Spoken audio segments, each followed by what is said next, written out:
Les flashbulbs mémorisent.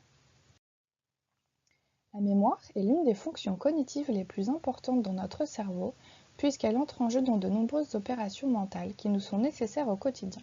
C'est un sujet de recherche très prisé depuis de nombreuses années, notamment pour les psychologues qui cherchent à comprendre sa structure et son fonctionnement.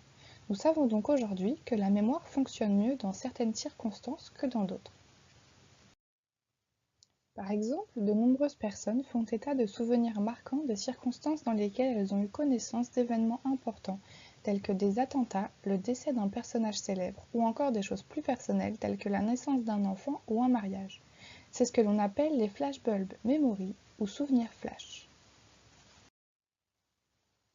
Les premiers travaux sur ce sujet ont été réalisés par Colgrove en 1899 qui a étudié les souvenirs de l'assassinat d'Abraham Lincoln. C'est en 1977 que le terme de flashbulb memory apparaît suite aux travaux de Brown et Kulick qui ont tenté de proposer un modèle des souvenirs flash en étudiant les souvenirs liés à l'assassinat du président Kennedy.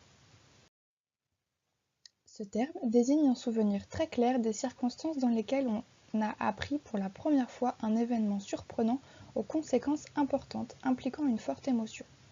Dans leurs études, Brown et Kulick ont démontré que les participants se souvenaient très clairement où ils se trouvaient au moment où ils ont appris la nouvelle, ce qu'ils étaient en train de faire, comment ils ont appris cette nouvelle ou par qui, ce qu'ils ont ressenti à ce moment et enfin ce qu'il s'est passé immédiatement après l'événement.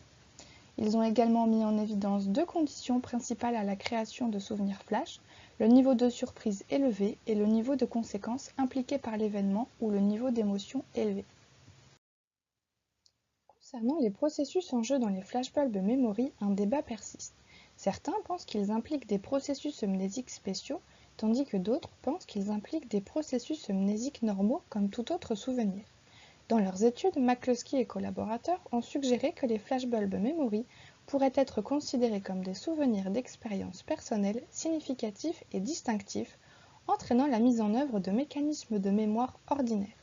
Selon eux, la distinction entre les mémoires flash et les autres types de mémoire autobiographique n'a pas lieu d'être.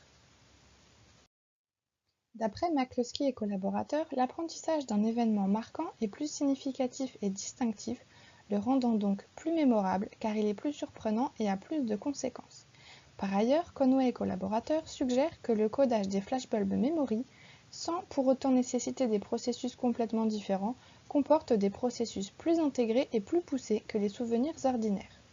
De plus, selon Conway et collaborateurs, il s'agirait d'une catégorie de mémoire autobiographique distinguée par une forme de codage préférentiel. D'après Rubin et Umanat, dans la théorie de la mémoire événementielle, le sentiment de localisation par rapport à l'événement en cours de rappel est nécessaire pour rendre compte de l'expérience d'une mémoire autobiographique avec vivacité et fournit la preuve que l'événement a été vu et doit donc être cru. Cette théorie définit la mémoire événementielle comme la construction mentale d'une scène réelle ou imaginée pour le passé ou l'avenir. Rubin et Umanat soulignent le rôle potentiel de l'hippocampe dans la construction de la scène qui comprend non seulement des images d'événements personnels passés, mais également des scénarios futurs et imaginaires. Il existe d'autres théories qui contribuent de différentes manières, mais se chevauchent souvent à l'étude de la mémoire autobiographique, partageant des termes tels que événement ou mémoire d'événement.